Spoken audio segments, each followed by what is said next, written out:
আজ রাতে যদি আমি তোমায় আমার করে পেতে চাই, তুমি কি খুব রাগ করবে নাকি? পাশাপাশি শুয়ে থাকা এক দম্পতি, আজ 7 বছর পর এতটা কাছাকাছি। অন্ধকারে আচ্ছন্ন হওয়া ঘরে অন্ধকার আর দুজনার নিঃশ্বাস ছাড়া কিছুই শোনা বা দেখা যাচ্ছে না। পাশে শুয়ে থাকে স্বামী নামক মানুষটাকে আজ নিয়ে জোনাকি দুইবার দেখেছে। প্রথম দেখেছিল বিয়ের রাতে, সেটাই ছিল শেষ দেখা। দীর্ঘ 7 বছর পর আজ আবার দেখা হলো। লোকটা বিয়ে করে হাওয়া হয়ে গেছে, কোথায় গেছে কেন গেছে কেউ জানতো না। আশেপাশে সবাই দোষ দিয়েছিল জোনাকির, কিন্তু জোনাকি কি করে জানবে কেন লোকটা বিয়ে নামক একটি পবিত্র বন্ধনে তাকে বেঁধে সে হারিয়ে গেছে। জোনাকিও জেনেছিল কেন মানুষটা তাকে ফেলে চলে গিয়েছিল। কি ভাবছেন, কোনো প্রেমের সম্পর্ক? না, এমন কোনো বিষয় হলে জোনাকি নিজেই সে 7 বছর আগেই বাড়ি ছেড়ে চলে যেত। কিন্তু কারণটা ছিল খুবই ছোট। সে ছিল 7 সাগর 13 নদী পার করে অনেক দূরে। বুঝতে পারছেন কোথায়? হ্যাঁ, বিদেশ। বিদেশ নামক এক শহর তার জীবন থেকে কেড়ে নিয়েছিল তার স্বামীকে। অবশ্য একতরফা কেড়ে নেওয়া বলা যায় না, কারণ কেউ যেতে না চাইলে কাউকে জোর করে কোথাও নেওয়া যায় না। যখন জোনাকির বিয়ে হয়েছিল তখন জোনাকি 17 বছরের কিশোরী ছিল। আজ 24 বছরের এক যুবতী। তার মাঝে সে ছেলে মানুষগুলো আর দেখা যায় না। আর যা দেখা যায় তা হচ্ছে ম্যাচুরিটি। তার সাথে যখন এই পাশে শুয়ে থাকা মানুষটার বিয়ে হয় তখন ছিল 27 বছর। এখন সে 34 বছরের এক যুবক। কিন্তু সেদিন সে ভুল কিনা করেছিল 27 বছরের এক যুবক। হাস্যকর একটা বিষয় এটা। সব কিছুর সাথে মানিয়ে নিয়ে পড়েছিল এই বাড়িতে জোনাকি। একটা ছোট্ট সূত্র, স্বামীর বাড়ি। আচ্ছা, এটা তার স্বামীর বাড়ি ছিল কি? যে স্বামী তার হয়নি, সে বাড়ি কি করে তার হবে? সে যাই হোক, হাজার মানুষের হাজার রকমের কথা শুনে প্রতিটি রাত জোনাকি বালিশ বিছিয়ে কেঁদেছে। কত রাত সে নির্গমে কাটিয়েছে তার কোনো হিসেব নেই। সেই তো দূর দেশেই ছিল। নিজেকে সব কিছু থেকে বের করে গুছিয়ে নিতে জোনাকির লেগেছিল 1 বছর। তারপর আস্তে আস্তে এই পরিবারের প্রতিটি মানুষের সাহায্য নিয়ে নিজের পড়ালেখা চালিয়ে গেছে। এখন সে একটি সরকারি স্কুলের শিক্ষিকা। বেশ তো চলছিল তার জীবন। হঠাৎ করে কেন সে ফিরে এলো? সে যে কারণে জোনাকিকে ফেলে চলে গিয়েছিল সব কিছু তো পূরণ হয়েছে। রোজকার মতো আজও সোনালি সকাল সকাল স্কুলের জন্য তৈরি হয়েছিল। বাড়ি থেকে আধা ঘন্টার রাস্তা। যাওয়ার সময় হেঁটে গেলেও আসার সময় রিক্সা করেই ফেরা হয়, কারণ শরীরটা তখন আর এক পাও চলতে নারাজ। আর যখন বাড়িতে পা দিল জোনাকি, তখনই খেয়াল করলো হঠাৎ করে বাড়ির পরিবেশ থমথমে। ভিতরে আসতে দেখলো একজনকে ঘিরে সবাই দাঁড়িয়ে আছে, কিন্তু কে? কে এলো এ বাড়িতে যাকে ঘিরে সবাই আছে? হঠাৎ জোনাকির খেয়াল হলো তার ছোট যা শাপলা। জোনাকিকে দেখে শাপলা আনন্দে ডগমগ হয়ে কাছে এগিয়ে আসে। জোনাকি আপু, দেখো কে এসেছে। তোমার অপেক্ষার অবসান ঘটিয়ে বাইয়ে ফিরে এসেছে। শাপলার মুখে কথাটা শুনে প্রথমে জোনাকি না বুঝলেও পরে যখন বুঝতে পারলো, তখন চমকে উঠল।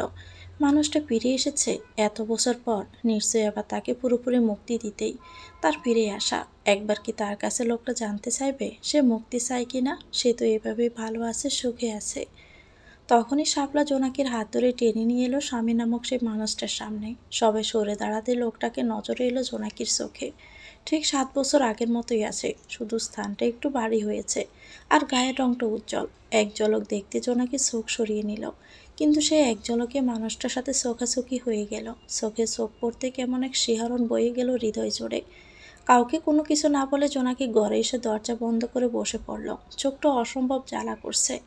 খুব ইচ্ছে করছে চিৎকার করে কাঁদতে, কিন্তু কেন জানি চোখ থেকে জ্বর পড়ল না। পুরো বিকেল জোনাকি ঘর বন্দি হয়েই রইল।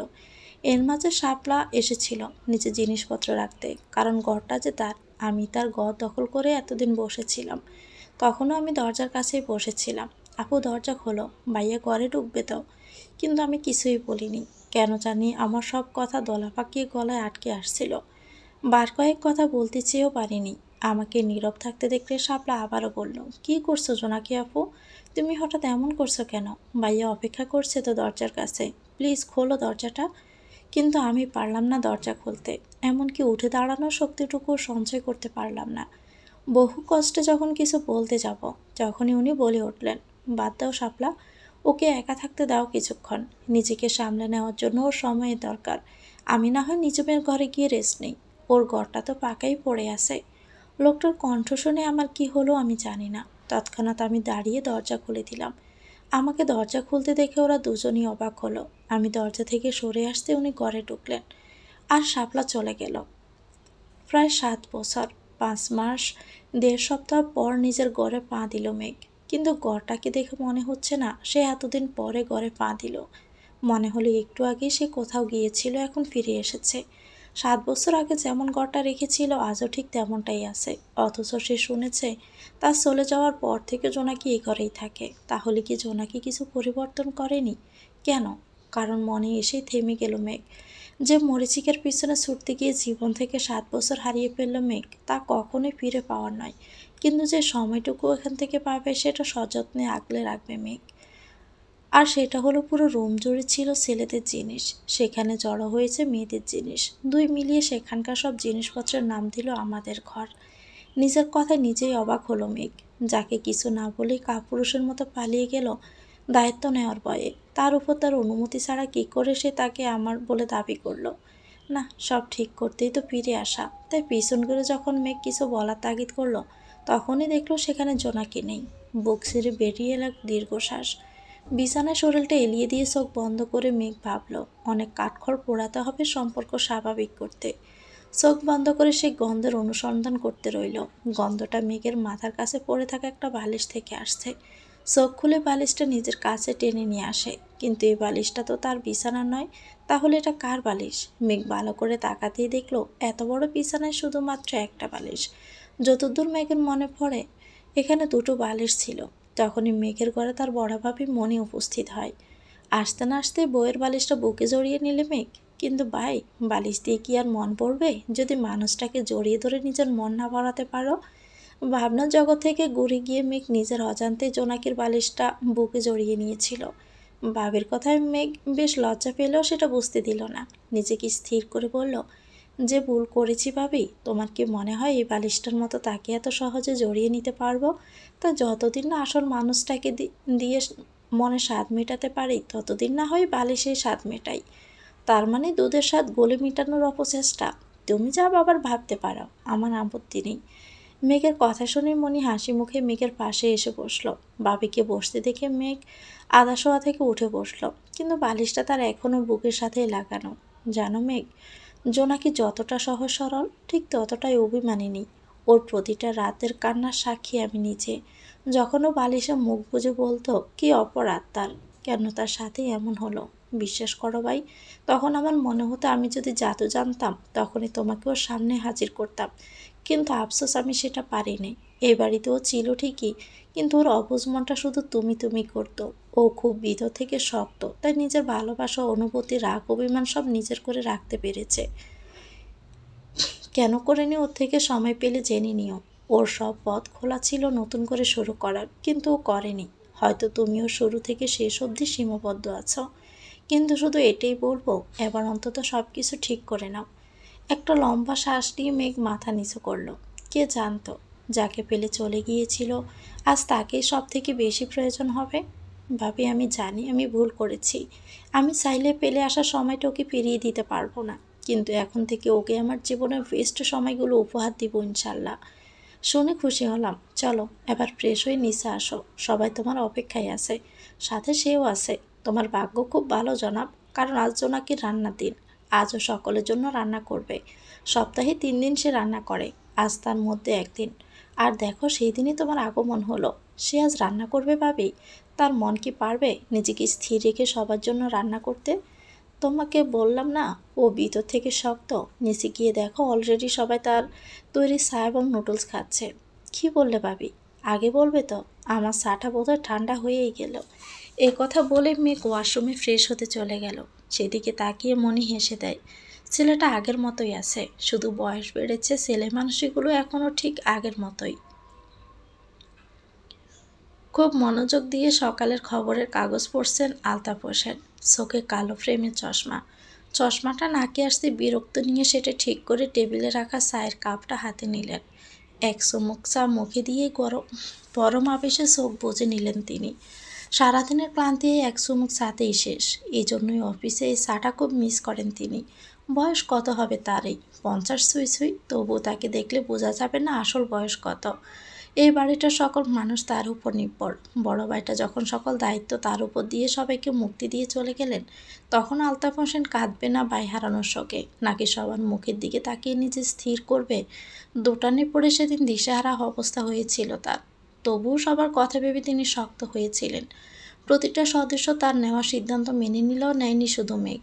একবারও যদি সেদিন আলতাফ হোসেন জানতেন অসহায় এই মেয়েটাকে একটু ভালো রাখবে বলে যার সাথে বিয়ে দিয়েছিল সেই সব থেকে বেশি অসহায় করে চলে যাবে দূরে, তাহলে নিজ দায়িত্বে মেয়েটাকে মেঘের বউ করতেন না। বুকটা ভারী হয়ে আসলো। কত সুন্দর তার কথা ব্যবহার, হাসিতে যেন মুক্ত জোরে পড়ে। অথচ স্বামী বুঝলো না মেঘ নাকি ফিরে এসেছে। ও কি কোনো ভুল সিদ্ধান্ত নিয়ে আবার ফিরে এসেছে? যে অপেক্ষায় মেয়েটা এত বছর এই বাড়িতে পড়ে রইল, সে অপেক্ষা কি শেষ করে দিতেই তার ফিরে আসা? না, আর ভাবতে পারল না। তখন মনে হলো কেউ তার কাঁধে হাত দিয়েছে। পিছনে তাকাতে মেঘের হাসি মুখটা দেখলো। ছেলেটার এই হাসি তো সবাইকে পাগল করে দেয়। কত ভালো ছেলেটা এভাবে বিগড়ে গেছে। তাহলে কি তার মানুষ করতে গিয়ে ভুল করেছে তারা? না হলে তার ভাইয়ের রক্ত যার শরীরে সে অন্তত কারোর সাথে বেইমানি করতে পারে না। কি ভাবছেন ছোট বাবা? হঠাৎ মেঘের কণ্ঠে নিজেকে স্থির করল আলতাফ হোসেন। কিছু কথা নিজের মাঝে সাজিয়ে মেঘের উদ্দেশ্য বলতে নিলে হঠাৎ মেঘ তার হাত জড়িয়ে নিজের মাঝে নিলেন। যে ভুল আমি করেছি ছোট বাবা, আমি জানি তার কোনো ক্ষমা নেই, তবু আমি ক্ষমা চাইছি। আমি সব কিছু নতুন করে শুরু করতে চাই। আপনি যদি আমায় ক্ষমা না করেন আমি কোনো কাজেই সফল হব না, তাই দয়া করে আমায় মাফ করে দিন। নিজের চিন্তার উল্টোটা শুনতে আলতাফ হোসেনের চোখটা খুশিতে চকচক করে উঠল। তাহলে তিনি যা ভেবেছেন তা করতে মেঘ আসেনি, সে এসেছে সব ঠিক করতে। উফ, ইচ্ছে করলো ছেলেটাকে বুকে জড়িয়ে নিতে, কিন্তু না, এখনই তাকে বুঝতে দেওয়া যাবে না সে মেঘের সিদ্ধান্তে খুশি। নিজেকে সামলে বললেন, আমার কথা তুমি অমান্য করেছ, এতে আমার কিছু যায় আসে না, কিন্তু যার সাথে তুমি অন্যায় করেছো তাকে মানিয়ে নিতে পারলেই আমি খুশি। তাই আমার কাছে মাফ না চেয়ে তার কাছে চাও। ওহো ছোট বাবা, শোনো না। কি? আর একটু কাছে আসো না। আলতাফ হোসেন একটু এগিয়ে গেল মেঘের কাছে। আরে কানে কানে বলতে হবে, তুমি এগিয়ে আসো। আলতাফ হোসেন খুবই সিরিয়াস ভেবে সত্যি সত্যি মেঘের খুব কাছে এগিয়ে এলো এবং কানটা তুলে ধরলো মেঘের মুখের সামনে। মেঘ তার ছোট বাবার কানের কাছে মুখ নিয়ে পড়ল। অনেক দিন তো হলো, নতুন কেউ এই বাড়িতে আসেনি। চিন্তা করো না, 1 বছরের মধ্যে নতুন কাউকে এই বাড়িতে নিয়ে আসবো। কথাটা বলেই মেঘ সামনে চেয়ারে বসলো। আলতাফ হোসেন মেঘের কথাটা বুঝতে না পেরে মেঘের দিকে একমনে তাকিয়ে রইল। কিন্তু যখন মেঘের কথার মানে বুঝলো তখন ছোটো মোটা করে হাতের খবরের কাগজ মেঘের দিকে ছুঁড়ে মারলেন। মেঘ খপ করে কাগজটা দূরে ফেলে বলল, তুমি খুশি হওনি? চিন্তা করো না, সবাই তোমাকে নাতি উপহার দিয়েছে, আমি তোমাকে নাতনি উপহার দিব। কথাটা বলেই মেঘ চোখ মারল। আলতাফ হোসেন রেগে মেঘে ছুটে গেলেন মেঘের কাছে। ছোট বাবাকে তার দিকে ছুটে আসতে দেখে মেঘ দিল বউ দৌড়। পুরো ড্রয়িং রুম জুড়ে তারা দুজন ছুটাছুটি করতে লাগলো। তাদের এই ছেলে মানুষই দেখে বাড়ির সবাই আনন্দে বিমোহিত হলো। এটারই বুঝি অভাব ছিল এত বছর এই বাড়িতে। তবে কি শুরু হতে চলছে নতুন অধ্যায়, যে অধ্যায়টা হবে শুধু তুমিময়। খাবার টেবিলটা সাজানো হয়েছে হরেক রকমের খাবার দিয়ে, যে খাবার দেখলে লোভ হয়, মনে হবে এখনই সব পেট পুড়ে খেয়ে দিয়ে হাতি ঘোড়া বজরা ফান্সি চড়ে সবাই শিকার করতে যায়। তার মনে হলো হয়তো তার জন্য জোনাকি এমন আয়োজন করেছে, কিন্তু সে জানে না এমন আয়োজন সপ্তাহে 3 দিন হয়ে থাকে এ বাড়িতে। সে জানবে কিভাবে? তার তো 7 বছর পর এই বাড়িতে কোনো দেখা ছিল না। পুরো টেবিল জুড়ে আনন্দের মেলা বসেছে, তাকে ঘিরে সবাই বসেছে। তার ডান হাত দিয়ে তার ছেলে আলিফ বসেছে, তার কাছে ঘেঁষে বসেছে শাপলা, তার কিছু দূরে বসে সবার খাবার তুলে দিচ্ছে মণি এবং আলতাফ হোসেনের স্ত্রী। মণি 10 বছরের ছেলে মোহন বসেছে, সাথে আছে শাপলা 7 বছরের ছেলে। তার কিছুটা দূরে দুটো চেয়ার ছেড়ে বসে আছে মেঘ। মেয়েদের রাগ ভাঙাতে যতটা সহজ, অভিমান ভাঙাতে ঠিক ততটাই কঠিন। যেটা ভেবে মনে মনে লাফালাফি করছো, তেমন কিছু হয়নি মেঘ। আজ তোমাকে দেখে কোনো আয়োজন হয়নি খাবার টেবিলে। এরকম সপ্তাহে 3 দিন হয়েই থাকে, তাই যে খুশিতে ভিতর ভিতরে লাট্টু ফোটাচ্ছ শোনা, তা বহুত দেরি। বাবির কথাটা শুনে বেচারা মেঘের মুখটা চুপসে গেল। সে ভাবলো কি আর বাবি বলল কি। কথাটা মুখ ফসকে বলতে আলতাফ হোসেন সরু চোখে তাকালেন। কিরে, কি বলছিস আবল তাবল খাবার টেবিলে? না ছোট বাবা, তেমন কিছু না। ওদের কথার মাঝে তখনই হঠাৎ কথা বলে উঠল রূপ। রূপ মেঘের ছোট, কিন্তু সে মেঘের থেকে অনেক দায়িত্বশীল। মেঘ সব কিছু গা ছাড়া একটা ভাব নিয়ে ঘুরে বেড়ালো, রূপ সেটা পারে না। হঠাৎ কি মনে করে ফিরে এলি? কেন কি মনে করে ফিরব? নিজের বাড়িতে ফেরার জন্য কি কোনো কারণ দরকার? তোর সব কিছুতেই একটা গা ছাড়া ভাব, তাই বললাম। আর যে জন্য আমাদের সবাইকে ছেড়ে চলে গিয়েছিলি, সেই কাজে কি তুই সফল হয়েছিস? না, সফল হইনি বলেই আমার চোখ খুলে গেছে, আর দেশে ফিরে এসেছি। সফল হলে হয়তো রঙিন চশমাটা আমার চোখে বাঁধা থাকতো। রঙিন চশমা বাঁধা ছিল বলে সেদিন অত বড় ভুল করেছিলাম। তাহলে তুই মানিস তুই ভুল করেছিস। এখানে মানা না মানার কথা কোত্থেকে আসছে? না, এমনি বললাম। তুই কি আমার ফিরে আসায় খুশি হসনি, নাকি তোর জীবনে আমি বাঘ বসাতে এসেছি? সবসময় তোর বুঝটা উল্টোই কেন হয় বলতো? উল্টো না, সঠিকটাই হয়। জীবনে তো কোনো দায়িত্ব পালনই করিসনি।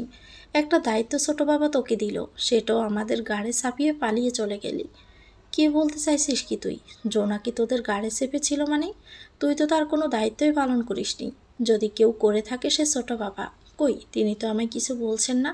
তুই কেন তাহলে এত কথা বলছিস? পরিবারের একজন দায়িত্ব পালন করা মানেই তো আমারও করা হলো, তাই না? আচ্ছা, তার মানে আমি পরিবারের বাহিরের কেউ? সেটা কখন বললাম? এই তো এখনই তো বললি। দেখলেন ছোট বাবা, মেঘভাই কেমন করে রিয়েক্ট করলো আমার কথায়। এতক্ষণ সব কিছু শুনে যাচ্ছেন আলতাফ হোসেন। এবার তিনি খাবারের প্লেটে চোখ রেখে বললেন, ভুল মানুষ মাত্রই হয়। কেউ যদি সেই ভুল সংশোধন করে সব ঠিক করতে চায়, তাহলে তাকে সেই সুযোগ দেওয়া উচিত রূপ। আর কে কী করেছে তার হিসাব না রেখে সে কি করবে তার দিকে খেয়াল বেশি রাখলে ভালো হবে। মেঘ, তুমি অন্যায় করেছ, তাই তোমাকে কিছু কথা শুনতে হবে। তাই মাথা গরম না করে কিছু বলা যাবে না। আর এত কিছুর মাঝে একটা কথা বলে গিয়েছি আমি। তুমি তো আমাদের সাথে যোগাযোগ রেখেছিলে। গত 2 মাস তুমি কোনো রকম যোগাযোগ রাখোনি কেন? আমি জেলে ছিলাম ছোট বাবা। কথাটা মাথা নিচু করেই বলল মেঘ। মেঘের কথাটা শুনে সবাই চমকে উঠল। সবার খাওয়া কয়েক মুহূর্তে বন্ধ হয়ে যায়। রান্নাঘরে টুকিটাকি কাজ গুছিয়ে নিচ্ছিল জোনাকি। হঠাৎ মেঘের কথাটা তার কানে আসতে সে দেয়ালে পিঠ ঠেকিয়ে চোখ বন্ধ করে নিল। কিন্তু কোথায় আর কেন? আলতাফ হোসেন মুখ তুলে মেঘের দিকে তাকালেন। মেঘ তখনও খাবারের প্লেটে তাকিয়ে আছে। তিনি গলা খাঁকড়ে দিয়ে বললেন, খুলে বলো তো কি হয়েছে? মাফ করবেন ছোট বাবা, আজ কিছু বলতে ইচ্ছে করছে না, পরে একদিন বলবো। কথাটা বলে মেঘ অর্ধেক খাবার রেখে উঠে পড়ল। সবার মুখে আর কোনো কথা নেই। রূপ কয়েক মুহূর্তের মনে হলো কথাগুলো এখন না তুললেই ভালো হতো, কিন্তু সেও বুঝতে পারেনি মেঘ সব কিছু সিরিয়াসভাবে নিবে। তারা দুজনেই পিঠাপিঠি। রূপ মাত্র 1 বছরের ছোট মেঘের থেকে, তাই তার দাবিগুলো অন্য ভাইদের থেকে একটু বেশি। ছোটবেলা থেকেই খাওয়া দাওয়া থেকে শুরু করে সব কিছুই একসাথে ছিল তাদের। এমনকি বিয়েটাও একদিনই হয়েছিল, অথচ 7 বছর সেই বাড়িটা দূরে ছিল, তাও সামান্য একটা কারণে। এই কথা মনে পড়তে তার কেমন যেন রাগ হয়। এসব ভাবতে বুক ভারী হয়ে এলো। তাই তারও আর খাওয়া হলো না। হাত ধুয়ে উঠে নিজের ঘরে চলে গেল। একটু আগে খাবার টেবিলে যে আনন্দ দেখা দিয়েছিল তা কয়েক মুহূর্তে উধাও হয়ে গেল। স্বামীর দেখা দেখে শাপলাও উঠল। তিনি বসে থেকে জোনাকিকে ডাক দিলেন। জোনাকি। জোনাকি দেওয়াল ঘেঁষে দাঁড়িয়ে হয়তো এই ডাকটির অপেক্ষায় ছিল। তাই তো ডাক পড়তে এসে ছুটে এলো। বাবা বলুন। সবাই আলতাফ হোসেনকে ছোট বাবা বলে ডাকলেও জোনাকি শুধু বাবা বলেই ডাকে। কারণ জোনাকি নিজের বাবার ছায়া আলতাফ হোসেনের মাঝে দেখতে পায়। যে দায়িত্ব আমি তোমায় 7 বছর আগে দিয়েছিলাম, সেটা নতুন করে তোমায় আজ আবার দিলাম। যার অপেক্ষায় তুমি নিজের জীবনের 60টি বছর নষ্ট করেছ। আমি জানি যে সে 60টি বছর ফিরে পাওয়ার নয়, কিন্তু যে তোমার 60টি বছর নষ্ট করেছে তাকে তার দায়ভার নিতে দাও। অনেক তো হলো অপেক্ষা করা, এবার তাকে অপেক্ষা করতে দাও। তাকে বুঝতে দাও অপেক্ষা করা কত কঠিন। মেঘনা বললেও আমি জানিও প্রতারিত হয়েছে ওর বন্ধুদের কাছে, তাই ওর চোখের রঙিন চশমা ভেঙে গুড়িয়ে গেছে। ওকে আরও বাস্তবের দুনিয়া দেখতে হবে। ওকে এও বুঝতে হবে দায়িত্ব থেকে পালিয়ে গেলে পুরুষ হওয়া যায় না। দায়িত্ব পালন করার নামই হলো পুরুষ। আকাশে আধ খাওয়া চাঁদ উঠেছে, সেদিকে তাকিয়ে আছে মেঘ। হাতে জ্বলন্ত সিগারেট এক টান দিয়ে রেখেই আকাশপানে চেয়ে আছে। সময় করিয়ে সেই সিগারেট পড়ে এখন তার হাত স্পর্শ করলো। হাত থেকে সিগারেটটা ফেলে দিয়ে ঘরে আসে। বিছানায় বসে পাশের ড্রয়ার থেকে একটি মলম বের করলো। সে জানতো এখানে এই মলমটা থাকবে। ঘরের প্রতিটা জিনিস যখন এলোমেলো হয়নি, তাহলে এই জিনিসগুলো এলোমেলো হওয়ার কথা নাই। ঠিক তাই হলো, শুধু পার্থক্য এটাই, পুরাতন মলমের জায়গায় নতুন মলমের স্থান এখানে। চোখ না খুলে বুঝলো জোনাকি ঘরে এসেছে। চোখের পর্দা সামান্য খুলে জোনাকির গতিবিধি শনাক্ত করতে রইল মেঘ। জোনাকির হাতে একটি খাবারের প্লেটটা একটি টি টেবিলের উপর রেখে জোনাকি ওয়াশরুমে চলে যায়। জোনাকি ওয়াশরুমে যেতে মেঘ উঠে বসলো। কথার বলার জন্য খাবারের স্বাদ ভালো করে নেওয়া হয়নি, তাই এখন মজা করে খাওয়া যাক। টেবিলটা সামনে এনে খাওয়া শুরু করলো। না, রান্নাটা সত্যি অসাধারণ। অনেক দিন হলো এমন রান্না খাওয়া হয়নি। না না, অনেক দিন নয়, অনেক বছর। জোনাকি একটা হলুদ রঙের শাড়ি পরেছে, আঁচলটা ছাই রঙের। চুল থেকে টপ টপ করে পানি ঝরছে। জোনাকিকে দেখে হঠাৎ মেঘের ভিতরে কেমন অনুভূতি হচ্ছে। এই অনুভূতির কী নাম? কিছু বলতে উদ্যত হলে জোনাকি কিছু না বলে খাবার প্লেট নিয়ে চলে যাওয়ার জন্য পা বাড়ালো। কিন্তু এরকম চলতে থাকলে কখনোই সম্পর্ক স্বাভাবিক হবে না। তাই জোনাকি দরজার কাছে যেতেই মেঘ বলল, আপনার হাতের রান্না সত্যি অসাধারণ, খেয়ে আমার মন শরীর দুটোই তাজা হয়ে গেছে। মেঘের কথা শুনে আমার কেমন জানি রাগ হলো। কারো হাতের রান্নার প্রশংসা বুঝি এভাবে করে? আমি পিছন ফিরে লোকটার দিকে তাকাতে তিনি এক পা পিছনে চলে গেল। তাকে এটা বোঝাতে চাইলাম, আপনি সুনাম না করলেও আমি জানি আমার রান্না সুন্দর। তারপর আমি দ্রুত গতিতে বেরিয়ে এলাম ঘর থেকে। জোনাকির অমন চাহনি দেখে আমি ভয় পেলাম। তার ওই চাহনিতে কিছু একটা ছিল। মনে হলো যেন তার চোখ বলছে, মিথ্যে সুনাম করবেন না তো। হ্যাঁ, এটা ঠিক, তার রান্না খুব সুন্দর, কিন্তু আমি যে সুনামটা করলাম সেটা ইচ্ছে করে, তার মনোযোগ পাওয়ার জন্য। কিন্তু তিনি যেভাবে আমাকে বোঝালেন, দ্বিতীয়বার আর তাকে কিছু বলার সাহস নেই। তিনি কি ফোন করেছে নাকি কথা না বলার, আমি আর কিছু ভাবতে পারলাম না। তাই লাইট অফ করে শুয়ে পড়লাম। শুয়ে শুয়ে ভাবছি আবার কোন পরিস্থিতিতে পড়তে হয় কে জানে। যখন সে ঘুমাতে আসবে, সিনেমার মতো না বলে আপনি বিছানায় ঘুমান, আমি সোফায়।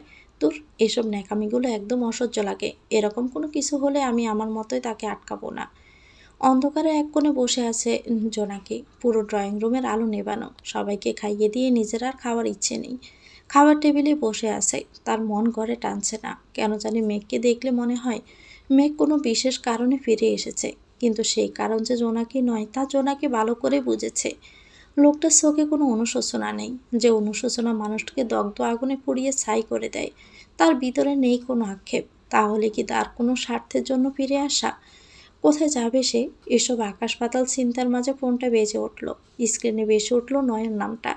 আজ সারাদিন ব্যস্ততার জন্য ফোন দেওয়া হয়নি, হয়তো তাইও ফোন দিয়েছে। নয়ন জোনাকি চাচাতো ভাই, ওর থেকে বছর খানেকের বড়। ফোনটা রিসিভ করে কানে তুলল জোনাকি। বল, সারাদিন একবারও ফোন দিসনি কেন? ব্যস্ত ছিলাম। কাকে নিয়ে? যাকে নিয়ে থাকবি সে তো কবে হারিয়ে গেছে।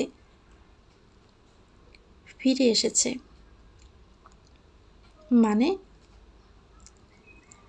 মানে মেঘ ফিরে এসেছে। কবে, কখন, আর কিভাবে? জানি না, আর জানতে চাইও না। আজ স্কুল থেকে ফিরে এসে দেখি তিনি বাড়িতে। কখন, কেন, কিভাবে এসেছে আমি তার কিছুই জানি না। ভিতরের একটা চাপা দীর্ঘশ্বাস লুকিয়ে নয়ন বলল, তাহলে নতুন করে সব কিছু শুরু করছিস?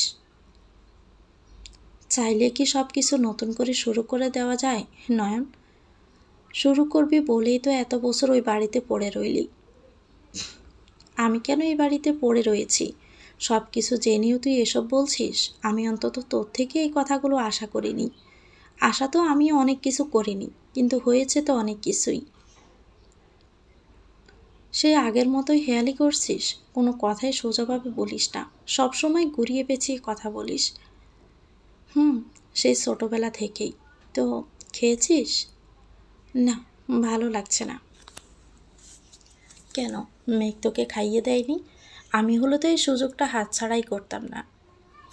এখন অবধি সে এটাই জানতে চাইলো না আমি ভালো আছি কি না, আর তিনি দেবে খাইয়ে? ভালো লাগছে না, রাখছি। নয়নের কথা না শুনে জোনাকি ফোনটা রেখে দিল। বুকের মাঝে ফোনটা নিয়ে চাপিয়ে রাখা সে দীর্ঘশ্বাস ছাড়ল নয়ন। জীবনে কেন তাদের সাথে এমন করলো? জীবনের থেকে কি খুব বেশি কিছু চেয়ে পেলেছিল? চেয়েছে তো খুব দামি কিছু, যা সবাই পায় না। আর যারা পায় তারা কদর করে না। ভালোবাসা। স্বপ্ন ছিল ছোট্ট কুঁড়ে ঘরের, যে ঘরে অভাব থাকলেও ভালোবাসা থাকবে ভরপুর। কিন্তু ভালোবাসা তো আজ অন্য কারো। আজ অন্য কারো ভালোর জন্য নফল নামাজ পড়ে, অন্য কারো ভালোর জন্য হাতে ছুরি, নাকে নাকফুল দেয়। ভালোবাসার মানুষটা এক আছে, শুধু তার জায়গায় অন্য কেউ দখল করে আছে। এক পা দুপা করে ঘরের দিকে এগিয়ে গেল জোনাকি। এখন ঘরটা শুধু তার নয়, অন্য কারো। দরজার কাছে এসে থমকে দাঁড়ালো। ঘরের ডিম লাইটে স্পষ্ট বোঝা যাচ্ছে মেঘের মুখ। কত নিশ্চিন্তে সে ঘুমাচ্ছে, অথচ তার উচিত ছিল কত কি। থাক, সব চাওয়া তো পূরণ হওয়ার নয়। এখন যদি জোনাকি ঘরে গিয়ে সোফায় ঘুমায়, বিষয়টা লোকচক্ষুর। তাই অগোচরে যদি তার সব কিছু ব্যবহার করতে পারে তার নাম সূত্র ধরে, তার কেন পাশে শুতে পারবে না?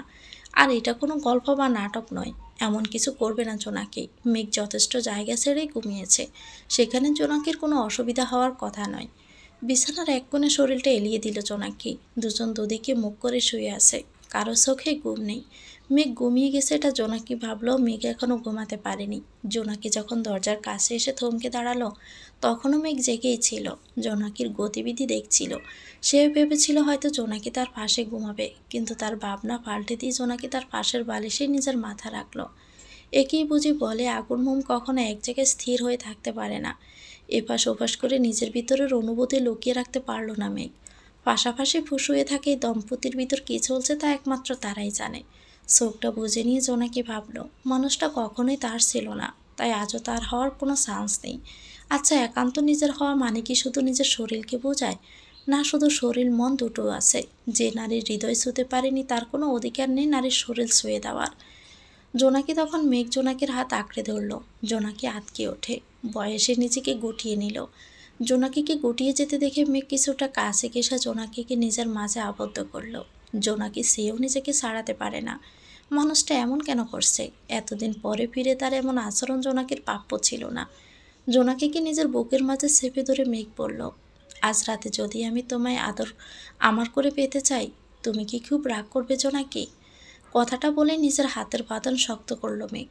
এতক্ষণ নিজেকে ছাড়ানোর চেষ্টা করলো, এবার জোনাকি স্থির হয়ে রইল। চোখের কার্নিশ বেয়ে দুফোঁটা চোখের জল গড়িয়ে পড়ল মেঘের দৃষ্টির অগোচরে। লোকটাকে খারাপ ভেবেছিল জোনাকি, কিন্তু এতটা খারাপ ভাবেনি। ভেবেছিলাম বুকে জড়িয়ে নিয়ে বলবে, আমার ভুল হয়েছে জোনাকি, আমাকে ক্ষমা করে দাও। কিন্তু সে কি বলবো? নিজের অস্তিত্ব আমার মাঝে যতটা উপস্থাপন ছিল তাও হারিয়ে ফেললো নিজে।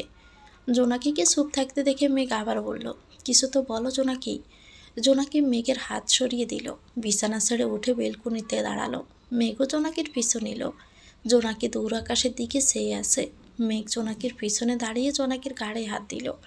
মেঘের ছোঁয়া যেখানে জোনাকির শিউরে ওঠার কথা, সেখানে জোনাকির অস্থির লাগছে। হয়তো একে বলে ভালোবাসার ছোঁয়া, চাহিদার ছোঁয়া দুটোই আলাদা।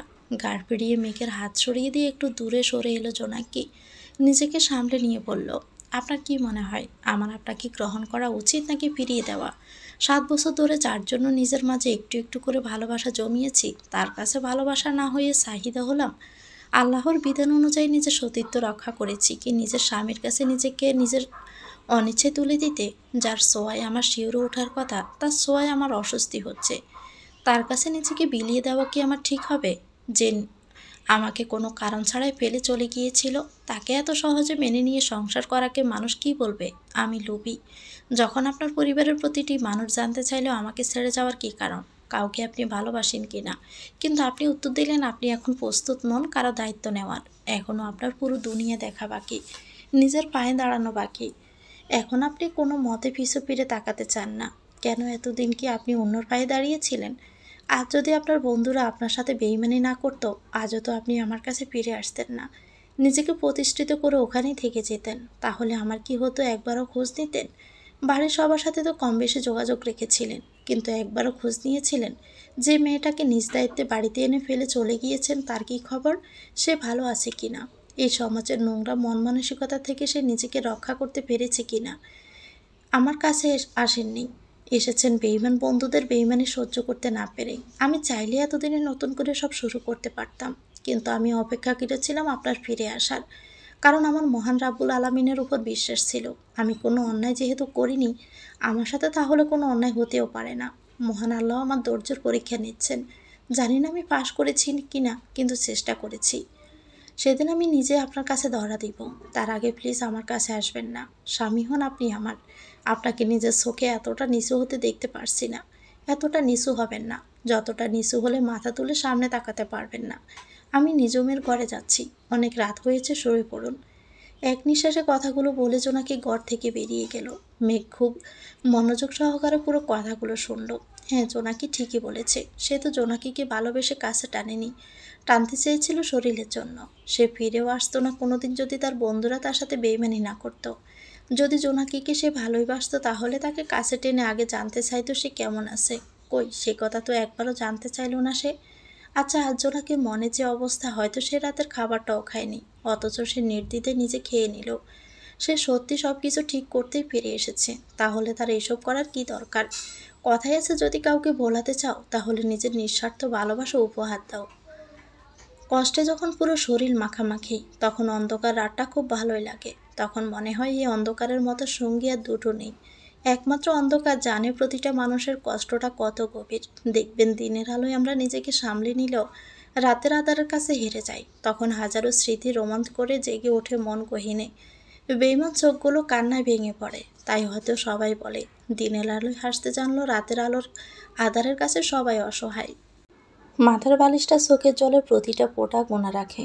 ওকে যদি কথা বলার ক্ষমতা দেওয়া হতো তাহলে হয়তো ও বিরক্ত হয়ে বলতো, প্লিজ আর কাঁদিস না, আমার সহ্য হচ্ছে না। কিন্তু দুঃখজনক এটা কল্পনা আমাদের। জোনাককে নিজের হাত খামচে ধরে কান্না আটকে রাখছে। মানুষটা নিজ থেকে কখনো তার সাথে কথা বলেনি। তখন সে ফোনটা কানে তুলে নিয়ে অন্য স্বাভাবিক মানুষের মতো কথা বলতো, কেমন আছেন, কি করছেন, খেয়েছেন কিনা, বেশ এতটুকুই। কিন্তু মানুষটা বুঝতেই পারতো না সে তার বিবাহিত স্ত্রীর সাথে কথা বলছে। ইসলামের নিয়ম অনুযায়ী 3 মাস 13 দিন স্বামী স্ত্রীর যোগাযোগ না থাকলে যে মহাব্বত আল্লাহর নেয়ামত থাকে সেটা কমে যায়। ডিভোর্স এতটা সহজ নয় যে চাইলেই হয়ে যায়। মানুষটা নিজের অজান্তেই জোনাকি নিজের মনে জায়গা দিয়েছে। এই মানুষটা হালাল, তাই চাইলে সে জায়গা থেকে তাকে সরানো সম্ভব নয়। চোখের কোণ বেয়ে আরও এক ফোঁটা জল গড়িয়ে পড়তে তাকেও পরম যত্নে মুছে দিল। জোনাকি অবাক হয়ে সামনে তাকাতে দেখো হলদে আলোয় এক চিরচেনা মুখ। এক হাতে খাবারের প্লেট, অন্য হাতে পরম আবেশে তার চোখের জল মুছিয়ে দিচ্ছে। কিছুটা অবাক হলো মেঘকে দেখে।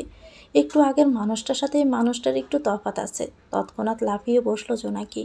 দৌড়ে গিয়ে ঘরের আলো জ্বালাতে মুখটা স্পষ্ট হলো। সত্যি সত্যি মেঘ এসেছে, কিন্তু কেন? আর হাতেই বা খাবারের প্লেট নিয়ে এখানে কেন এসেছে? সে যে খায়নি, কই একবারও তো মুখ ফুসকে বলেনি সে। জোনাকি, সত্যি আমি সব ঠিক করতেই ফিরে এসেছি। আমি অন্য সবার মতো নিজের ভিতরে কোনো কিছু আটকে রাখতে পারি না। মনে এক রেখে মুখে আরেক কথা বলতে পারি না। কিন্তু যেটা করতে চাই মন থেকেই করি। হ্যাঁ, এটা ঠিক আমার উচিত হয়নি সেদিন তোমাকে ফেলে চলে যাওয়া, কিন্তু আমি তবুও গিয়েছি। কিন্তু জানো, আমার কেন জানি দিন শেষে একবার হলেও তোমার কথা মনে পড়তো। তুমি বাড়ির সবার মতো আমার সাথে কথা বলতে, এটা আমি জানতাম। কখনো নিজুম সে যে কখনো বড় ভাবি, কখনো শাপলা। এই বাড়ির প্রতিটা মানুষের কণ্ঠ আমার চেনা, শুধুমাত্র তোমার কণ্ঠটাই আমার অচেনা ছিল। তুমি প্রথম প্রথম যখন কথা বলতে বুঝতে পারিনি, কিন্তু তুমি নিজে আমার কাছে ধরা দিলে। তখন 3টা প্রশ্ন ছাড়া আর কিছু বলতে পারতে না, বা খুঁজেও পেতাম না। যার দায়িত্ব এড়াতে আমি এত দূরে চলে এসেছি সে বিবাহিত স্ত্রী। আস্তে আস্তে তোমার প্রতি আমার দুর্বলতা তৈরি হয়। সেটা তৈরি হতেও সময় লেগেছে 3 বছর। তারপরে 2 বছর নিজের কাজে এত ব্যস্ত হয়েছি যে তোমার খোঁজ নিতে পারিনি। কিন্তু যেদিন তোমার একটি ভিডিও দেখলাম যেখানে তুমি বাচ্চাদের পড়াচ্ছ, বিশ্বাস করো সেদিন আমার প্রথম মনে হয়েছে আমি জীবনে যদি বড় কোনো অন্যায় করে থাকি সেটা তোমাকে ফেলে এসে করেছি। যেদিন থেকে আমি ভিতরে ভিতরে অনুশোচনায় পড়তে রইলাম সেদিন থেকে আমার কাছের বন্ধুগুলো আমার সাথে বেইমানি করতে শুরু করলো। একটা সময় ওদের বেইমানির কাছে হেরে গিয়ে নিজের তিল তিল করে জমানো সব কিছু হারিয়ে ফেললাম। ভেবেছিলাম শূন্য হাতে বাংলাদেশ ছেড়ে যাচ্ছি, কিন্তু 3 গুণ নিয়ে ফিরবো। কিন্তু মহান আল্লাহ আমাকে ঠিক তোমার কাছে ঠিকই সেভাবেই দাঁড় করিয়েছে। যেভাবে একদিন তোমায় ফেলে চলে গিয়েছি, ঠিক সেভাবেই শূন্য হাতে তোমার দুয়ারে এসেছি। এবার ইচ্ছে তোমার আমাকে গড়ে তুলবে, নাকি দুয়ার থেকে ফিরিয়ে দিবে। জোনাকি, এটা ঠিক যে তোমার মন ছুঁতে পারিনি, তার কোনো অধিকার নেই তোমার শরীর ছুঁয়ে দেওয়ার। কিন্তু জোনাকি, ভেবে দেখো, ভালোবেসে যদি কেউ তোমায় জড়িয়ে ধরে তাতে কিন্তু তোমার শরীর ছুঁয়ে দেওয়া হবে। কারো ইচ্ছে হলো ভালোবেসে তোমায় ছড়ে পড়িয়ে দিতে, তাহলেও কিন্তু তোমার হাতটা তা ছুঁয়ে দিতে হবে। ভালোবাসলে মনের সাথে সাথে শরীরটাও চলে আসে জোনাকি। আমার কথাগুলো ভেবে দেখো। আমার উচিত হয়নি তোমাকে এই কথাটা ওভাবে বলার। জোনাকি, আমি পুরুষ, আমাদের কন্ট্রোল ক্ষমতা তোমাদের থেকে অনেক কম, তাই ভুল বেশি আমাদেরই হয়। আমি তোমাকে আমার করে পেতে চেয়েছি, হ্যাঁ এটা ঠিক। এটা আমি তোমার শরীরকে বুঝিয়েছি। কিন্তু তুমি যদি পজিটিভ নাও তাহলে এটা বোঝা যায় তোমার মন শরীর দুটোকেই আমার করতে আমি চেয়েছি। আমি কিন্তু একবারও বলিনি তোমার শরীর আমার প্রয়োজন। আমি স্বীকার করছি আমার ভুল হয়েছে কথাটা আজকে, এবং ওভাবে বলা উচিত হয়নি। অন্য রাগ খাবারে দেখাতে নেই, এটা তো তুমিই বলো। তাহলে আজ কেন আমার রাগগুলো খাবারে দেখাচ্ছ? কাল সকাল থেকে 7 বছরের যত কষ্ট অভিমান সব তোমাকে দিয়ে না হয় নিজেকে হালকা করব। আমি গেলাম, খেয়ে নিও। সকালের কড়া রোদ গায়ে নাক লাগলেও চোখে পড়ে ভীষণ করে। পাখিদের নির ছেড়ে যখন তারা নিজেদের কর্মস্থলে যায় তখন বেশ লাগে। এই পৃথিবীতে সবাই কর্মজীবী, সবাই সবার দিক থেকে ব্যস্ত। এই কর্মজীবনের উৎস হচ্ছে জীবনের ভালো করে বেঁচে থাকা। কেউ নাস্তা তৈরি করছে, কেউ তো পরিবেশন করছে, কেউ সব কিছু এগিয়ে দিচ্ছে। সকাল 7টা থেকে আয়োজন শুরু হয় 9টা পর্যন্ত। সে আয়োজন চলতে থাকে। 9:30টার মাঝে পুরো বাড়ি ফাঁকা। এই দৃশ্য সব থেকে বেশি শহরের দিকে দেখা যায়। কম বেশি সবাই নাস্তার টেবিলে উপস্থিত আছে, শুধু মেঘ এবং তার বড় ভাই বাকি। মেঘ এখনো ঘুম থেকে ওঠেনি, আর পলাশ ওরফে মেঘের বড় ভাই তিনি কিছু কাজের জন্য সিলেটে গেছে। কারণ তারা দুজন ছাড়া সবাই চাকরি করে। শাপলা একজন ডাক্তার, সে বিয়ের আগে থেকে চাকরি করত, তাই এ বাড়ির কেউ বিয়ের পর চাকরি ছাড়ার কথা বলেনি। আর জোনাকির জীবনে যে ঝড় বয়ে গেছে সেটা সামলে ওঠার জন্যই জোনাকির এই ব্যস্ত জীবন বেছে নেওয়া। নাস্তা শেষ করে আলতাফ হোসেন সবার উদ্দেশ্য করে বললেন, মেয়েকে কেউ টাকা দিবে না, ওকে ওর জীবনকে গুছিয়ে নেওয়ার জন্য সবাই সহযোগিতা করো। ছোটবেলা থেকে কোনো অপূর্ণতা ওকে ছুঁতে পারিনি, তাই আজ ওর এই অধঃপতন। এখন থেকে ওকে বুঝতে হবে জীবন কতটা কঠিন। হাতে গড়া জীবনকে ও যেমন নষ্ট করেছে, সেই জীবন করতে কতটা কষ্ট এবং পরিশ্রম করতে হয় সেটা ওকে বুঝতে হবে। ওকে বুঝতে হবে যতটা সহজ সব কিছু দেখা যায়, আসলে ততটা সহজ নয় জীবন। ছোট বাবার কথা শুনে রূপ বলবো, এতটা শাস্তি দেওয়া কি ঠিক হবে? আমি চাই ও নিজের সাথে অন্য সবার দায়িত্ব নেওয়া শিখুক। যে যা দায়িত্ব নিতেও ভয় পেয়েছে, সে দায়িত্ব ওকে নিখুঁতভাবে পালন করতে হবে। তুমি কি বলো জোনাকি? আপনি যা ভালো বোঝেন, তোমার থেকে এটাই আশা করেছি। তোমার মা কাল সকালে ফোন করেছিল রাতে, তাকে সব খুলে বলায় তিনি তোমায় আর মেয়েকে দেখতে চেয়েছে। তার একটা ভুলের শাস্তি তুমি 7 বছর তার সাথে দেখা না করে দিলে। এবার অন্তত তাকে ক্ষমা করো। তিনি খুবই অসুস্থ। স্কুল থেকে ছুটি নিয়ে তুমি মেয়ে যাও, তার সাথে দেখা করে আসো। আর দাওয়াত দিয়ে এসো আলিফের বিয়ের। পরিবারের প্রতিটা সদস্য যখন এক হয়েছি, এবার আলিফের বিয়ে দিতে চাই। আর নিজমকে বলো ও যেন আসে বিয়েতে। আমি ওকে ক্ষমা করে দিয়েছি। আলতাফ হোসেনের মুখে নিজমের কথা শুনে জোনাকি ভীষণ খেল। মনি ওকে পানি এগিয়ে দিতে তার ডকডক করে খেয়ে জোরে জোরে শ্বাস নিতে রইল। বাবা কি করে জানলো নিজম তার সাথে কথা বলে? আল্লাহ, উনি কি সব জানেন নাকি? মানে বাবা, বলছিলাম যে নিজম, আমার সামনে কথা ঘোরানোর কোনো দরকার নেই। ছেলে মেয়েরা যতই নিজেদেরকে লুকাতে চাক না কেন, তারা বাবা মায়ের কাছে ধরা পড়বেই। তাই তুমি যে নিজমের সাথে কথা বলো, এটা গোপন রাখার কোনো দরকার নেই। কথাগুলো বলে আলতাফ হোসেন খাবার টেবিল ছেড়ে চলে গেলেন। জোনাকি মাথা নিচু করে বসেছিল। তখনই মনোয়ার বেগম বললেন, কি রে, তুই নিজমের সাথে কথা বলিস? আমাকেও তো একবারও বললি না। তোমাকে বলতে চেয়েও বলা হয়নি বাবার ভয়ে, কিন্তু দেখো সেটাই হয়ে গেল। মেয়েটাকে কতদিন হলো দেখি না, বাবার সাথে জেদ করে আমাকেও শাস্তি দিল। বাদ দিন, বাবা যে সব মেনে নিয়েছে এটাই অনেক। হ্যাঁ রে, ওই ছেলেটা দেখতে কেমন, কি করে? এতদিন জানতে চাইলেও ভয়ে জিজ্ঞেস করতে পারিনি। শুনেছি ছেলেটা নাকি অনেক বড় মনের মানুষ, নিজেই একটা এতিমখানা চালায়। হুম হুম, বড় মা খুব বড় মনের মানুষ।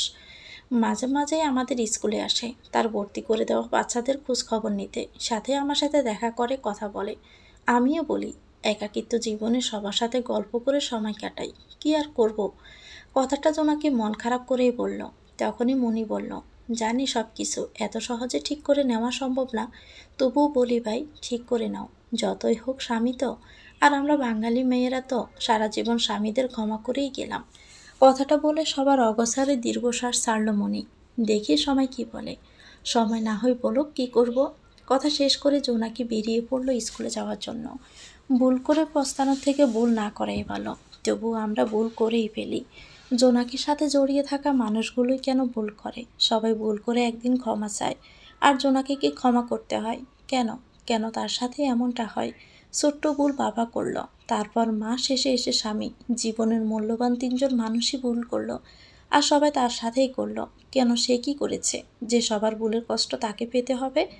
এমন হাজারো চিন্তা মাথায় নিয়ে হাঁটতে রইল জোনাকি। হঠাৎ একটি মুদি দোকান জোনাকির চোখে পড়ে। সেখানে 3জন মহিলা কোনো কিছু কিনছে হয়তো। ওনাদের দেখে জোনাকি নিজের পায়ে জোর বাড়িয়ে দিল। কথায় আছে না, যাকে এড়াতে চাইবে সে তোমার সামনে এসেই হাজির হবে, ঠিক তেমনটাই হলো। 3জনের মাঝে একজনের চোখ পড়ল জোনাকির দিকে। তার চোখ পড়তে অন্য সবাইকে হাতের খোঁচা দিয়ে জোনাকার দিকে ইশারা করে। সাথে সাথে বাকি দুজনের চোখটাও চকচক করে উঠল, যেন খুব মূল্যবান কিছু তারা পেয়ে গেছে। দোকান ছেড়ে এগিয়ে এলো জোনাকির দিকে। কি গো জোনাকি, এত তাড়াহুড়ো করে কই যাও? স্কুলে কাকিমা, দেরি হচ্ছে তো তাই। স্কুল তো সেই 9টায় শুরু, মাত্র তো 8:30 বাজে। কথাটা বলে উঠল অন্য একজন। একটু তাড়া আছে। বুঝলাম ভাই, তা যা শুনলাম সেটা কি সত্যি? কি শুনেছেন? আঙ্গুলের ডগায় চুনটা গালে পড়ে হাতটা ঝাড়লেন মোটা গড়নের মহিলাটা। মুখটা তখন বেঁকিয়ে বললেন, তা শুনলাম মেঘ নাকি ফিরে এসেছে। এবার কি পুরোপুরিভাবে তোমায় ছেড়ে দেওয়ার জন্যই এলে নাকি? কি যে বলেন ভাবি, ছাড়তে আসে নাই তো কি সংসার করতে আসছে নাকি? আপনার কথা না হয় ভাবি, আর যদি সংসার করার ইচ্ছে থাকতো তাহলে কি আর বিয়ের রাতে পালিয়ে যেত? আর শুনেন ভাবি, যারা ওই বিদেশে যায় তাদের চরিত্র বড়ই খারাপ। ওই দেশে ছোট ছোট পোশাক পরা মাইয়াগুলারে বেটাগো গায়ে পড়ে। অত সুন্দর সুন্দর মাইয়াগুলার প্রেমে যদি কেউ পড়ে তার কি আর এই দেশের মেয়েদের ভালো লাগে? ঠিক বলেছেন ভাবি, আমিও আপনার কথায় একমত। কিন্তু আসল কথা কি বলেন তো, বড়লোক বাড়ির পোলারা গরিব মেয়েদের বিশ্বাস করে না। জোনাকি তো তলে তলে প্রেম করে নাই, এই কথা মেঘ জীবনও বিশ্বাস করব না। আর শুনেন, যারা ভালো সাজার চেষ্টা করে হেরাই তলে তলে টেম্পো চালায়। ঠিক বলেছেন ভাবি, কিন্তু জোনাকি কিছুই করে নাই আমরা জানি, কিন্তু সেটা কি আর মেঘ বিশ্বাস করবে? দোয়া করি সেজন্য তোমার ডিভোর্স না দেয়। আর শোনো, যদি মেঘ তোমার ডিভোর্স দেয় তাহলে চিন্তা করো না, আমার একটা ভাইপো আছে বড়ই ভালো, কিন্তু বউ থাকে না। বউগুলার চরিত্র খারাপ, মাঝে সাঝে একটু নেশা করে। আরে ভাই, আজকালকার ছেলে একটু একটু তো নেশা করবই। কি বলেন ভাবি? মহিলাটার কথা শুনে সবাই তার সাথে তাল মেলালো। জোনাকির কান চাচা করে উঠল। এই জন্যই মানুষগুলোর সামনে পড়তে চায় না জোনাকি, কিন্তু যেখানে বাঘের বয়স সেখানেই সকাল হয়। আপনার দোয়া আল্লাহ কবুল করে নিয়েছে মজিনা কাকি। আমি ডিভোর্স দিতে না জমিয়ে সংসার করতে এসেছি, আর বছর শেষে আপনাদের দাদি হওয়ার দাওয়াত দিতে এসেছি। কে কি মিষ্টি খাবেন আমাকে জানিয়ে দিয়েন, দাওয়াত দেওয়ার সময় বাড়িতে নিয়ে যাব। আর জেসমিন খালা শোনেন, যদি ছেলে নেশা করলে সমস্যা না হয় তাহলে দুই একটা মেয়ের সাথে বিছানা ভাগাভাগি করলেও সমস্যা হয় না। কি জোনাকি, ঠিক বললাম তো? হঠাৎই মেঘের কথায় থতমত খেয়ে তাকালো জোনাকি। লজ্জা শরমের বালাই নেই লোকটার, তা বোঝাই গেল। কিন্তু লোকটা যে ওনাদের বলা সব কথা শুনেছে তা বুঝে গেলাম। আমি সেও এখান থেকে সরতে পারছি না। আল্লাহ দয়া করো। মর্জিনা কাকি, আরও একটি কথা, আমি 7 বছর ছিলাম না আমার স্ত্রীর কাছে, তাই যদি আমার স্ত্রী কারোর সাথে প্রেম করে সমস্যা নেই। আপনার মেয়ের মতো তো আর স্বামীর সাথে থেকে প্রেমিকের বাচ্চার মা হয়নি। আমার স্ত্রী তার স্বামীর বাচ্চারই মা হবে, এবং খুব তাড়াতাড়ি। আর সব থেকে বড় সত্যি, আমার স্ত্রীর জীবনে আমিই প্রথম, আমিই শেষ। ঠিক তেমনি আমার জীবনে আমার স্ত্রী প্রথম, আমার স্ত্রী শেষ। কথায় আছে, যে জবর জানে সে জাতের যা, যে যেমন তার সাথে ঠিক তেমনটাই মিলে, শুধু বুঝ অবুঝের অমিল থাকে। আমি পবিত্র, তাই আমি জানি আল্লাহ আমার জন্য পবিত্র কিছুই রেখেছেন। আমি যদি অপবিত্র হতাম আমার জন্য সেটাই বরাদ্দ করতেন আল্লাহ। কথা ক্লিয়ার নাকি কোনো ভেজাল আছে জোনাকি? অসভ্য লোক কোথাকার একটা। কথাটা বলে জোনাকি হাঁটতে শুরু করলো। বেচারা মেঘ বেবাচাকা খেয়ে দাঁড়িয়ে রইল। আসলে সে বোঝার চেষ্টা করছে অসভ্যর কী করেছে। তাদের কথারই তো ফেরত দিল, এখানে খারাপ কি করলো? আপনাদের জন্য বউটা আমার রাগ করলো। দূর, কুটনা মহিলা কোথাকার। রাগ ভাঙাতে পারছি না, সেখানে আরও রেগে গেল। ফের যদি আমার বউয়ের পিছনে লাগেন না, হাঁড়ির খবর সব বাজারে তুলে দিব। আমি সেই আগের মেঘেই আছি, শুধু বয়সটা বেড়েছে, বাকি সব আগের মতোই আছে, তাই সাবধান। এই কথা বলে দৌড়ে জোনাকির পিছু নিল মেঘ। বউ, ও বউ, রাগ করো না, কি ভুল হলো বলে যাও না। আর ওদের যদি বকা কম দিয়ে থাকে তাহলে একবার বলো, তাহলে আরও বেশি করে বকে দিচ্ছি। কি হচ্ছে কি? কোথায় কি হচ্ছে? আমিও তো বলেছি কি হচ্ছে এসব। আমি জানতে চাইছি কি হবে। রাস্তার মধ্যে বউ বউ করছেন কেন? বউ? কি বলো তুমি? বউকে বউ বলবো না তো কি বলবো? বেশি হয়ে যাচ্ছে কিন্তু। বেশি হচ্ছে। আমি আরও ভাবলাম কম হচ্ছে হয়তো বা। আমাকে এভাবে বিরক্ত করার মানে কি? বিরক্ত? বিরক্ত কোথায় করলাম? আমি আরও তোমায় ওদের কথার ধার থেকে বাঁচালাম। কে বলেছে আমায় বাঁচাতে? আমি কি বলেছি? তুমি বলবে তারপর আমাকে কিছু করতে হবে নাকি? ওদের এসব বলার সুযোগ তো আপনিই করে দিয়েছেন, তাহলে দোষ কি ওদের? আমি সুযোগ দিয়েছি, এখন আমিই নিয়ে নিলাম সেই সুযোগ। আপনি বড্ড বেশি কথা বলেন। যাক, কেউ অন্তত বলল আমি বেশি কথা বলি। তা বউটা কোথায় যাচ্ছে? কেউ জানেন না? জানি, কিন্তু বউয়ের মুখে শুনতে ইচ্ছে হলো, তাই জানতে চাইলাম। মরতে যাচ্ছি। যাবেন? চিচি, এভাবে বলে না, আল্লাহ ভাব দিবে। একসাথে জান্নাতে যাব, মরতে না, তাহলে তো জান্নাতের বদলে জাহান্নামে দিবে। এসব বলতে নেই বউ, তওবা করো তওবা।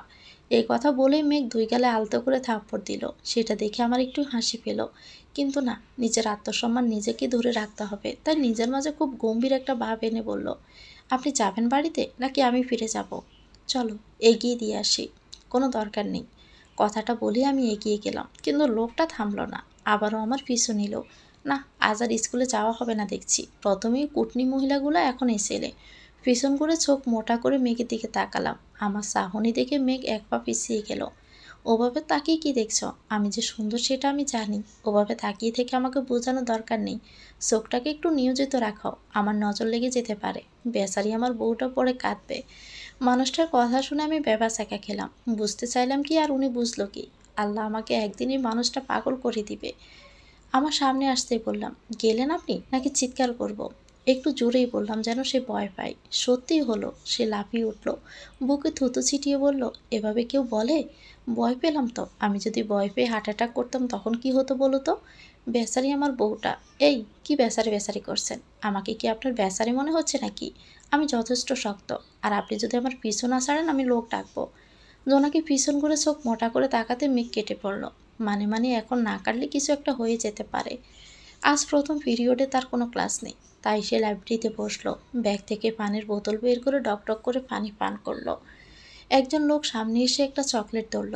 জোনাকি চোখ তুলে তাকাতেই মুখটা আবারও বিরক্ত রূপ ধারণ করলো। স্কুল আসার পথে মহিলাদের বিরক্ত করা কম হয়েছে, উনি এসে বাকিটা পূরণ করবে। আমি চকলেট খাই না, সেটা আমি জানি, কিন্তু আমার বোন জানে না। আজকে বাড়িতে ফিরে বলে দিবেন। আচ্ছা, বলে দিব। আজকে তো নিন। এখন চকলেটটা না নিলে লোকটা কথা জোরে খুলে বসবে, যা আমার একদমই সহ্য হবে না। তাই হাত বাড়িয়ে চকলেটটা নিতে গেলেই সেটা অন্য কেউ নিয়ে নিল। তাকিয়ে দেখি মেঘ। আল্লাহ, এই ছেলে আমায় পাগল করেই ছাড়বে দেখছি। এখানেও চলে এসেছে। না জানি এখানে কী সব করে। নিজের হাত থেকে প্রাপ্ত মানুষটার জায়গায় অন্য কেউ চকলেট নিতে অবাক হলো জাহাঙ্গীর। কোথায় একটু বাপ করবে চকলেটের মাধ্যমে, তার আগেই মেজাজটা খিসে তাকালো মেঘের দিকে। কিন্তু মেঘ আপন মনে চকলেট খেতে ব্যস্ত। এটা কি হলো? কে আপনি? আর আমার হাত থেকে চকলেটটা নিলেন কেন? আরে, আপনাদের ম্যাম চকলেট খেতে পছন্দ করে না, কিন্তু তার বর চকলেট খেতে অনেক পছন্দ করে। আপনার বোনকে বলবেন তার ম্যাম চকলেট না খেলে কি হবে, তার স্বামীর খুবই ভালো লাগে। এখন থেকে আমাকে তার নামে চকলেটগুলো দিয়েন। এই কথা বলে চকলেটের বাকি অংশ মুখে পড়ল মেঘ। আর জাহাঙ্গীর একবার জোনাকের দিকে আর একবার মেঘের দিকে তাকিয়ে আছে। আসলে সে বোঝার চেষ্টা করছে কে কার কি হয়। জোনাকি যে বিবাহিত, কই সেটা তো সে আগে জানতো না। এত বছর সিরিয়ালে থেকে অন্য কেউ তার জায়গা দখল করে নিল, ব্যাপারটা হজম হলো না জাহাঙ্গীরের। কিসের বর আর কিসের স্বামী? এত বছর সিরিয়ালে থেকেও আমি জায়গা পেলাম না, আর আপনি উড়ে এসে জোরে পড়ছেন? এটা তো হবে না ভাই। আরে ভাই, আপনি ভুল ভাবছেন। আমি উড়ে এসে জোরে বসিনি, আরও 7 বছর আগেই বসেছিলাম, এখন শুধু জায়গায় বসে পড়লাম। মেঘের কথা শুনে মনে মনে হিসেব করতে রইল জাহাঙ্গীর। তার মানে বেচারা তার আগে সিরিয়ালে দাঁড়িয়ে আছে, জোনাকি তাকেও পাত্তা দেয়নি। স্বামী বলে দাবি করলো কেন তাহলে? না, আবারও এলোমেলো হয়ে গেল অঙ্কটা। সেটা তো বুঝলাম ভাই, কিন্তু স্বামী বলে পরিচয় দেওয়ায় কি আছে? ভয় পেলাম তো। ভয় পেল কেন ভাই? আর আমি তো সত্যিই তার স্বামী। বউ পছন্দ হয়নি বলে বিয়ের রাতে পালিয়ে গিয়েছিলাম। চোখ দুটো বড় বড় করে তাকালো জাহাঙ্গীর। বলে কি লোকটা? চোখ দুটো বড় করেই বলল, তা ফিরে এলেন কেন? এখন বউ পছন্দ হয়েছে তাই। কিন্তু এখন বউ আমাকে পছন্দ করছে না, তাই চেষ্টা করছে বউয়ের পছন্দের তালিকায় নাম লেখানোর। কথাটা বলে নিঃশ্বাস ছাড়ল মেঘ। আর এদিকে জাহাঙ্গীরের মনে হলো নিজেকে পাগল পাগল। 3 বছর ধরে কত স্বপ্ন নিয়ে বেঁচেছিল, আর মানুষটা কিনা 7 বছর আগেই কারো দলিল করা বউ হয়ে আছে। হানিমুন থেকে শুরু করে কটা বাচ্চা নিবে তার প্ল্যানও করা শেষ। তাই রেগে মেগে হাতের কলমটা নিচে ফেলে দিল। তার কি করার এখানে? জাহাঙ্গীর আঙ্গুল উঁচু করে জোনাকের দিকে তাক করলো আর বলল, এভাবে আমি চেকা না দিলেও পারতেন। আপনি যে বিবাহিত, আগে সেটা বলে দিলে পারতেন। আর এত ভালো হওয়ার কি দরকার ছিল? একটু খারাপ হলে তো কোনো ক্ষতি হতো না। আমি অন্তত আপনার প্রেমে পড়তাম না। আরও কিছু বলার হলে মেঘ জাহাঙ্গীরের তাক করা জোনাকির দিকে আঙ্গুল নামিয়ে বলল, ওর দিকে আঙ্গুল উঁচু করে কথা বলার কোনো অধিকার আপনার নেই। তাই এই ভুলটা দ্বিতীয়বার করবেন না। আর আমার স্ত্রীর সাথে কেউ উঁচু গলায় কথা বলুক, এটা আমার পছন্দ না। তার সাথে আমার সম্পর্ক যেটাই হোক, আপনার কোনো রাইট নেই সেটা নিয়ে ব্লেম করার। আর মনে রাখবেন, সে বিবাহিত না অবিবাহিত সেটা নিয়ে বাহিরে সে আলোচনা করতে চাক বা না চাক, সেটা পুরোপুরি তার ব্যাপার। সেখানে আপনি প্রশ্ন করার কে? আর সে ভালোই আমাকে তার কাছে ফিরে আসতে হয়েছে। সে ভালো বলে আল্লাহ তাকে এত ভালোবাসেন, সাথে আমিও। এই জন্যই বলছি, কারণ ও এখানে চাকরি করবে, তাই দ্বিতীয়বার যেন এই পরিস্থিতিতে পড়তে না হয়। চলো জোনাকি। কথাটা বলে জোনাকির হাতে উপরে বেরিয়ে এলো লাইব্রেরি থেকে। মজা করতে করতে কখন যে মানুষটা সিরিয়াস হয়ে গেল বোঝাই গেল না। এত বুঝদার বাবুক মানুষটা নাকি দায়িত্ব নেওয়ার ভয়ে তাকে ফেলে চলে গিয়েছিল। বাবা যায়। হঠাৎ নিজের চিন্তার জগৎ থেকে ফিরল জোনাকি। হাতটা মেঘে থেকে ছাড়িয়ে বলল, কি সমস্যা আপনার? আমার পিছনে কেন পড়ে আছেন? আর ওভাবে জাহাঙ্গীর স্যারকে বলার কি দরকার ছিল? মানুষটা কষ্ট পেয়েছে। তার কোনো অধিকার নেই তোমার দিকে আঙ্গুল উঁচু করে কথা বলার। খুব শান্তভাবে উত্তর দিল মেঘ। এই 7 বছরে এমন অনেক আঙ্গুল আমার দিকে উঠেছে। তখন কোথায় ছিলেন আপনি? কোথায় ছিল আপনার ভালোবাসা? একদিনে বউর প্রতি ভালোবাসা উতলে উঠলো নাকি? অথচ আমার দিকে আঙ্গুল উঁচু করে সবাই কথা বলেছিল আপনারই জন্য। কোথায় ছিল তখন আপনার বড় বড় কথা? তাই প্লিজ আমাকে রেহাই দিন। আমি জাস্ট নিতে পারছি না আপনার বাড়াবাড়ি। আপনার এই মাত্রাধিক অধিকারে আমার দম বন্ধ লাগছে। নিজের দায়িত্বগুলো পালন করুন। ওগুলো করে আমাকে খুশি না করে পরিবারের দায়িত্ব নিলে আমি খুশি হব। কথা শেষ করে জোনাকি কথাও একটা মিলিয়ে গেল। জোনাকির সামনে মুখটা কালো করে রাখলো। জোনাকি যেতে মেঘ হেসে দিল। তুমি আমাকে যতই নির্লজ্জ বলো না কেন, আমি জানি তুমি মনে মনে খুশি হয়েছ আমার এই অধিকার দেখানোর ব্যাপারে। আর দায়িত্ব, হ্যাঁ, এখন থেকে আমি পরিবারের সাথে তোমার এবং তোমার পরিবারের দায়িত্ব নিব। তারাই বলবে হ্যাঁ, আমি দায়িত্ব নিতে শিখে গেছি। তোমাকে দেখার পর আমার জীবনে নতুন এক অধ্যায় শুরু হয়েছে। অকারণেই আজ আকাশে মেঘ জমেছে। যখন তখন বৃষ্টি নামতে পারে। একটু পরপর বাতাস শরীর দুইটি মন ছুঁয়ে যাচ্ছে। কি সুন্দর করে তার পাশের পাখিটির অভিমান ভাঙাতে চাইছে সে। কখনো ডানা মেলে উড়ে গিয়ে তার পাশে বসছে, কখনো বা ঠোঁটজোড়া তার ডানায় ঘষে দিচ্ছে। একইভাবে আবার রাগ ভাঙানোর চেষ্টা করে চলছে। না চাইতেও ঠোঁটজোড়া হেসে উঠল। মন বলে উঠল, একেই বুঝি বলে ভালোবাসা। পাখিটির দিকে তাকিয়ে থাকায় জোনাকি খেয়াল করেনি তার পাশের চেয়ারে একটি মেয়ে এসে বসেছে।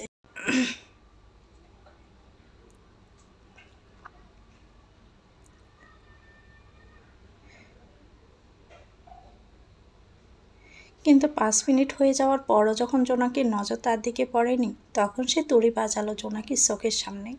হঠাৎই নিজের ধ্যান ভাঙতির সামনে তাকালো জোনাকি। তার সামনে বসে আছে অতি সুন্দরী এক নারী, যাকে একবার দেখলেও মন ভরবে না। চেহারার সাথে সাথে মনটাও সুন্দর। ইচ্ছে করবে সারা জীবন এমন একটা মেয়ের সাথে গল্প করতে। তাই সে বলল, ভাবি কি হয়েছে? তোর এভাবে কি দেখছিস? নিঝুমের কথা ফিক করে হেসে দিল জোনাকি। যখনই সে নিঝুমের সামনে আসে ঠিক ততবারই এভাবে হারিয়ে যায়। নিজের এই আচরণে মাঝে মাঝে সেও খুব বিরক্ত হয়। নিজেকে সামলে বলল, কিছু না, কেমন আছিস? পরিবারের বাহিরে যদি বলিস তাহলে বলবো আলহামদুলিল্লাহ, কিন্তু পরিবার নিয়ে যদি বলিস তাহলে বলবো জানতে চাস না। একটা সুখবর আছে। এমন কি সুখবর যে এত আর্জেন্ট খবর দিল? বাবা মানে ছোট বাবা তোকে ক্ষমা করে দিয়েছেন, আর তোকে এবং ভাইয়াকে যেতে বলেছে।